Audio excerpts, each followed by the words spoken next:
live from Perth in Canada. Hello, Shazar. Wow. How are you? Hey, Dave, how nice to see you. It's just so great to be live with you tonight. It's Excellent. it's fantastic to be able to connect and to possibly share some information with people around the world. We wanted to scare some people about the best fear of their life, yet we'll be also exploring making the next year of your life the best year of your life. And is that something that you're looking forward to? Well, of course. I mean, what are we going to do? Have the best year of our life? I don't think so. I think we'll have the best year of our life. It's going to be a very interesting year. Well, Very. the past year has been also interesting. Yet today we're also looking at this idea of using triangulation to develop your plans. And one of the things that you were sharing before we came online was that you have been involved in a number of projects around the world. So today we're Perth, Canada, and we're going to talk about other places in the world. See, that's a triangulation. When you hear the word triangulation, what comes to mind for you? Yeah, connection through different angles, I guess. So if I think about it, I really didn't know what you meant by triangulation, but now when you explain it that way, I think, oh, okay, well, I can relate to that. I'm triangled to, well, it's way more than triangulation, really, because I'm to India, I'm to Cambodia, I have friends in France, I have friends, you in Canada, I have friends in South Africa. I mean, I was talking to Renee today, who so South Africa, Cape Town, and she was saying, I'm looking at the full moon over the Table Mountain. Well, that's triangulation, I guess. It's like connecting throughout the world. Well, Shazar, you're absolutely right. And the idea here, I've been experimenting with it for a number of years, and there's an element of sacred geometry. There's an element that when the GPS system was put together, the global positioning system, the way it uses is a person, it sends it up to a satellite, and where you want to go. That creates a triangulation to go wherever you want. When I wrote my last book, Get 2020 Vision, the triangulation GPS, it's about being grateful right now. That's the G. The P is your purpose and your passion. And the S is to be of service. And that's something that you have been one of my greatest teachers of, is that your element of service has accelerated my service in my life. Your choice of leaving Perth to go to India to work at the care center, Shishinram, it is an S of service. And that's one of the things I wanted to invite people today to hear our GPS, because we are going to talk about Canada, Perth, and the first one we're going to talk a little bit about is Cambodia. And so Yes. by having that GPS of gratitude, purpose, passion, of service, I understand you're doing a GoFundMe right now. Maybe share a little bit about it so that people watching this, they might be enlightened a little bit about ways to make a difference in other parts of the world. Well, I think a lot of people don't know much about Cambodia. Cambodia is sort of one of those places where if you were really lucky, you get to go there because, of course, the most incredible place, which is Angkor Wat, is in Cambodia. And I was very fortunate to go actually on a trip with you and with some other really good friends on Soul Journeys some years ago. And then after that, I actually went and lived there for 3 months and just sat in a local hotel and hung out and did some online work and got to know the place. And in that get to knowing of the place, I also understood a lot about the history of Cambodia, because Cambodia has a intensive history. The Khmer Nation, which is the Khmer, like you would know from the Khmer Rouge, the Khmer Nation was massive. It stretched to India. It stretched all over. It was huge. So in the long time ago, this was such a big, big place. And it had all these incredible temples and it had all this incredible history. And then, of course, came all the war and the Khmer Rouge, and that war only finished now it's out of my brain where it finished, but it's not 1996 or something crazy. So when you're in Cambodia and you meet those people, these people are survivors. And now oh boy, they've just been thrown right back into it again, because they had basically 4 main industries in Cambodia, which tourism was the biggest one. Everybody coming to Angkor Wat, everybody coming for the tourism. And then they had construction, because they were building hotels and da-da-da-da. Then the other thing they had was the garment industry, which was pretty horrible because it was badly paid and everything, but at least they were having work. And they have agriculture. Well, what have they got now? They got no tourism, they got no construction, they got no garment industry, and they got a lot of people with a lot of hunger. Now, one of the reasons why Cambodians eat weird things like tarantulas. Remember, we went to that place where they were giving fried tarantulas and we had tarantulas walking up our arms and stuff. Yeah. Anyway. Rather crispy, if I remember. Huh? Crispy, if I remember correctly. Crispy, yeah, crispy. Not from nothing like that. Anyway, but the reason the people eat those things is because at one time they did not have anything else to eat. Right. So now what's happening, there's all of that challenges. So I have a friend there. His name is Mr. V. Mr. V, you know Mr. V really well. He's our brother from another mother, as we would always say. And Mr. V's having a lot of trouble because he was a tour operator. And in this last year, no work. And not only no work, but also his dad died, and big challenges for Mr. V. Yeah, you wanted to say something? Sorry. Just again, people I think in Australia or Canada probably can't fully appreciate the degree of Cambodia's dependence first on those industries you just mentioned, and then no tourism. Like no one from China has been going to Cambodia. They don't have revenue. So it's so dire and it's so shocking that we don't hear about many of the places right now that are really been hit by COVID, whose revenue and they have gone back to farming. And that's one of the things that you've been able to connect with Mr. V, is that he's starting a farming initiative. Yeah. And it really resonated with me, partly because one of my good friends here in Toronto has recently started a little chicken farm.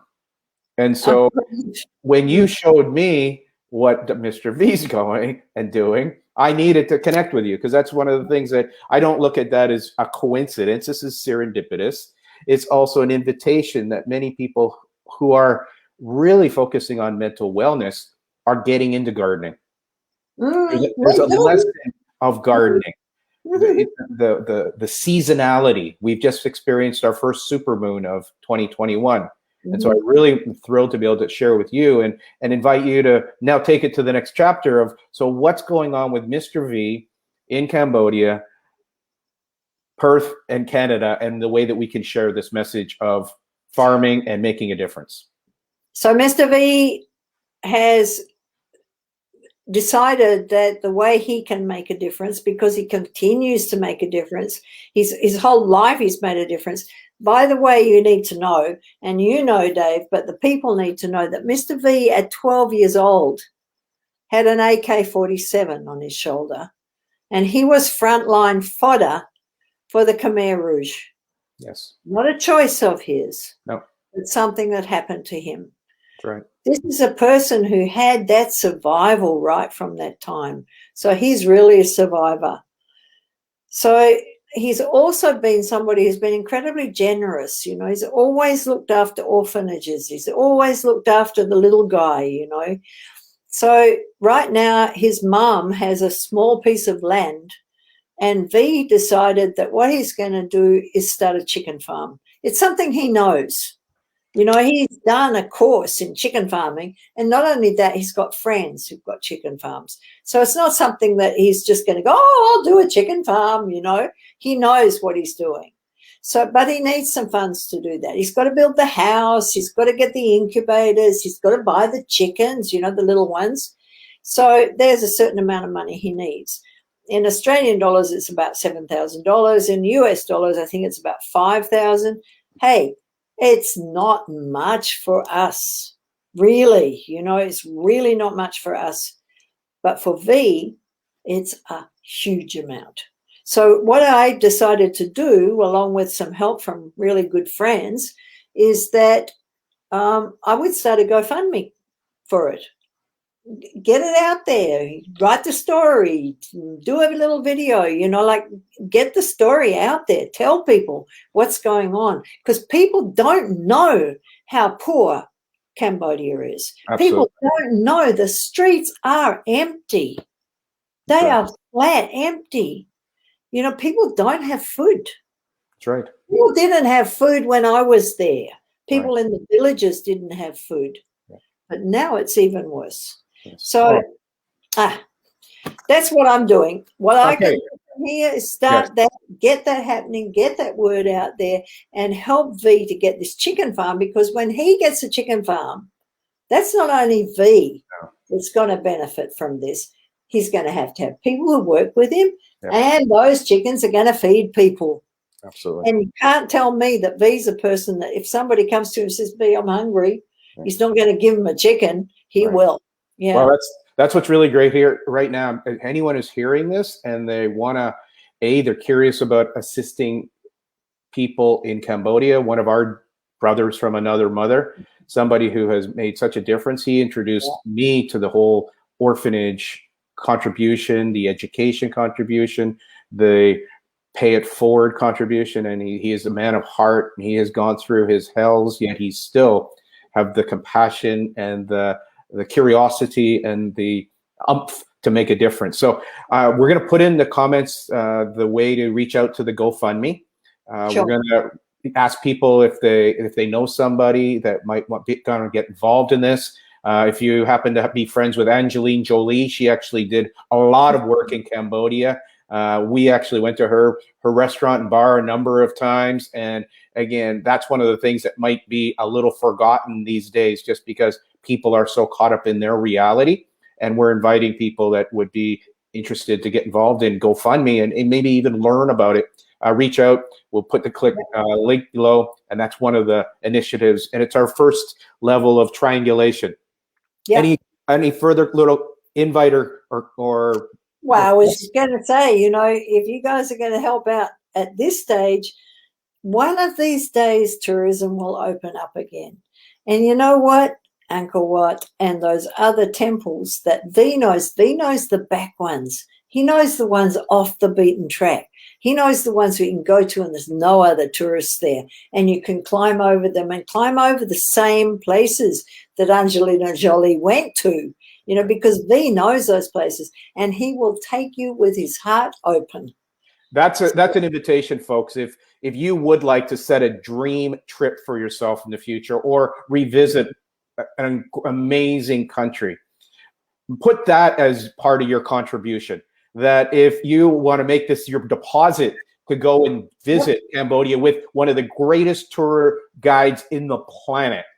And I have had so many tears and mysteries experiences in Cambodia along with Shazar. So maybe you want to put that as a comment. I want to put down my contribution as a down deposit on my trip that we're going to manifest and that we're going to get tourism going to Cambodia. That is something that will be so magical, because if that's what starts from today, that's the type of seedling that us farmers are aware of.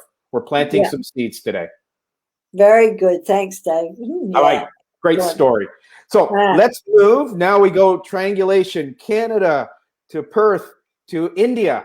Share a little bit about your experiences in India. I know that this was one of the most inspiring stories that I've had in the last decade, is when you made the choice to shift your life and move from Perth to India to work in a orphanage, to work in a home with kids.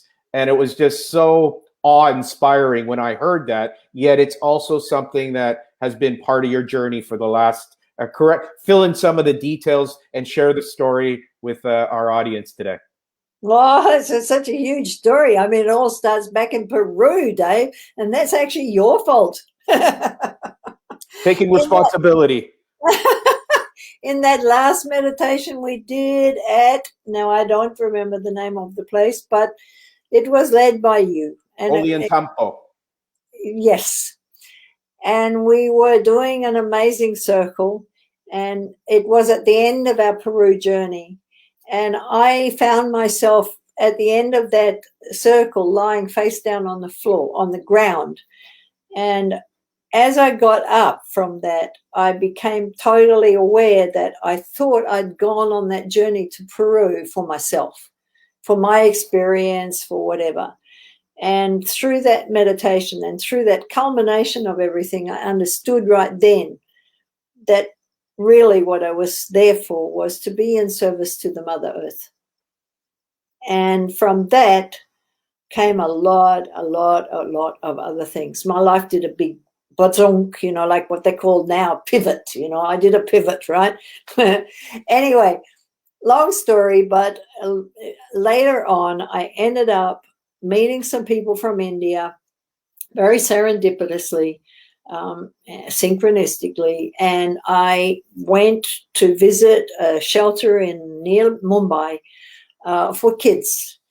That was more than 10 years ago now, I think, and I just fell in love with the kids, and I fell in love with the lady who ran that. Her name is Yogita. I spoke to Yogita yesterday. I talked to her on WhatsApp, on video call, and I started to talk to her, and I looked at her, and I just started to cry. It's my little sister in India who takes care of 170 children and has brought them through this whole terrible COVID thing with not one of them getting the virus. Yogita, for me, is one of the enlightened, amazing, incredible people on this planet. She's just a gem.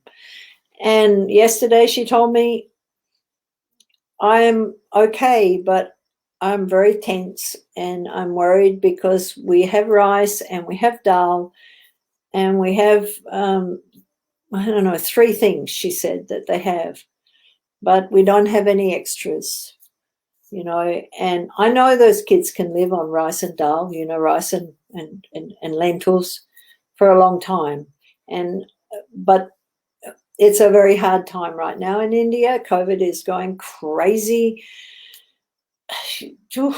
What to say? Yeah. So I've been supporting Yogita and the kids for a long time now. I lived there for 6 months of the year for about 4 or 5 years. That was just another experience that was out of this world, and I was so fortunate for that to happen. And Dave, I know, you've been there, you visited with us and you've met the kids and you know Yogita and you have a big soft spot in your heart for her. So, yeah, I do what I can for Yogita. When it was my birthday this year, March, I went, hey, I don't want any presents, but anybody who wants to give a present, let's have a party at the shelter. So lots of people gave me a few dollars here, there, and I sent them to India, and they had a big feast. And they all sang happy birthday, Shazar, ma'am. It was so sweet. It was so beautiful, yeah. So that's something that, you might consider doing, you folks out there, that, these birthday presents, they're really a waste of time, hey, But if you set it up on Facebook, you can just go, I'm going to have a birthday party in India, and all these kids are going to eat really good food because of my birthday, and I'm going to collect some few funds together. If you want to give me $10, $50, $100, whatever it is that you can give, share the thing around. Suddenly you've fed 170 kids, not only one meal, but for me, I fed them for about 10 meals. That's quite something, yeah. So it's a way to give back. It's a way to share. I love it. It's a beautiful story. It's bringing a tear to my eye. Invite people today to, if you're hearing this and you've thought, wow, when I retire, I want to go to an orphanage. I want to help kids. No, you can do it today. Again, we're going to put a link below to reach out to Shazar, because it's just a little bit of tweaking, and you can maybe start living your dreams of what you would be thinking you're going to do it when you retire. One of the things that Shazar and I have been playing with is it's all about rewiring. And we've continued to rewire with this concept of service, So I love this story because it is this idea that people today, instead of, again, living the way that we have with, again, having parties for perhaps not knowing why, wouldn't it be cool this year that your party or your contribution could actually feed or make a difference for some people in India? And again, we can place this as a seed that maybe one of your dream trips is to go to India. And this shelter is about 2 hours, 3 hours from Mumbai, and it could be coordinated that you start the relationship today. Reach out to Shazar. She'll put you in touch with Yogita, and there's the possibility that this could be the start of your dream trip to India. And it has been, Mother India has been such a great teacher. Shazar and I have gone there for decades now, learning about how to connect to our inner self to allow that vulnerability to flow. And when that flows, sometimes our beautiful tear ducts turn on, and we're able to express compassion, kindness, and a whole lot of fun. That's the beautiful thing, is that I've seen a re-emergence of the goddess in you, as from that time when you were crying in the arms of Gaia, of Mother Earth in Peru, to blossom and to be willing to water the flowers and water the plants, and to also nurture the children of tomorrow. So thank you so much, Shazar. I hope someone who's heard this today will reach out. I'll be following up with you on some different ways to nurture the communities in India and in Cambodia. And so thank you so much. I just want to say that I was making a video for Mr. V for Cambodia today, and I realized that what we are doing is we're creating a circle. You know, yes, we're triangulating, but in that triangulating, maybe it's like that Da Vinci man, you know. It's Da Vinci. It is. It's Vitruvian man. In the circle, because as I give that out, it creates that, and the circle, that's what's paying it forward is about. You know, it's not about me giving and I get back. It's about me giving, that one gives, that one gives, that one gives. It's like that, you know, and then this huge circle comes, and we all become nurtured and loved within that circle. Well, if you look over my left shoulder, we've got Om, and we've got the mandala, and again, another angle of the Vitruvian man by Da Vinci, which there is a triangle, there is a circle, there is a paying it forward. And I really wanted to bring this chat to be 1, 2, 3, that there's steps, 1, 2, 3, ABC. The simplicity of it is so wise. It's making a choice. It's perhaps tapping into that curiosity on reaching out. What are the ways to reach out to Shazar? What would I love to do? What would inspire me to be the next best edition of myself? Steps forward, 1, 2, 3, ABC. What are the ways that people can reach out to you, Shazar, and see what seeds can be planted from this experience? Well, I'm on Facebook. I mean, I'm not super active at the moment, but you can always reach me on Messenger. Friend me. You know, you can always go there. Shazar.robinson@gmail.com. That's my email address. Email me, talk to me, Zoom me. I'm really available, and I love to talk to people on the other side of the planet, and I don't care, you know, like, I just like to connect with people. And if you have any interest in what I've been doing, and if you have any interest in how to set up even a GoFundMe site, if you have, because I've done a number of these, and successfully also, which is good. So, you know, if you want any assistance with that, if you want to understand more about what it is to step out of your normal, this is what I'm doing life, and go, I think I'll just do something. I think I'll go across the world and go work in a shelter with 170 children. This, to let people know, is Shazar is one of my gurus in let go, let God. People will say, it's so hard. It must have been. No, actually, she made it with effortless ease.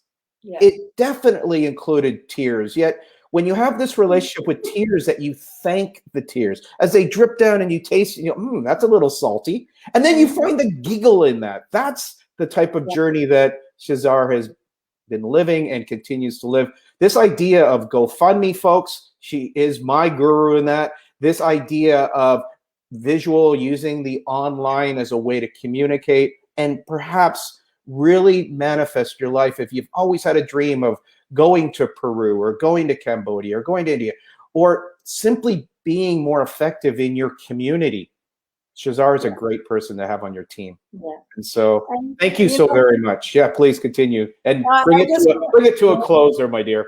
Well, I just wanted to say that it's about don't wait. You know, sometimes you think, I have to wait for somebody to invite me, or I have to wait for the opportunity, or I have to wait. I used to think I had to wait till I got enough money together until I could do something. Nah, you don't have to wait. It's just like, oh, I want to do that. Do it, you know, go for it. Yeah. Shazar, such beautiful advice. And the other beautiful thing is because we used to talk a lot about money, and there was a worry or angst. And just in the last 5 years, your relationship with money has totally transformed, and you've probably welcomed a few buckets that were like, where'd that come from? And so as you continue to unlearn and learn and experiment and explore, it can actually be more abundance as we age. Is that something that you would echo? Yeah, once again, it's a circle. You know, what you give out comes back. It's as simple as that. You know, we don't have to hang on to stuff, so we've got enough. You have enough. Shazar, thank you so very much. I'm really grateful to catch up and to connect, reconnect, and to share this idea of triangulation, and to invite anyone who happens to watch this, please share it with some friends who might have dreams about India or dreams about Cambodia or dreams about traveling, dreams about making a difference and paying it forward. So thank you so very much. Please send my love and light to all of our beautiful friends and family in Perth. And thank you so much for today. Thanks, Dave. It was absolutely beautiful to talk to you. And we'll put all the stuff below in the chat, huh? Yes, absolutely. Namaste, everyone, and have a beautiful completion to April. And guess what? On the weekend, we move into May. So may this be a blessing for you and your family on this wonderful journey we call 2021. Namaste. And one last word, stay free, guys. Stay free.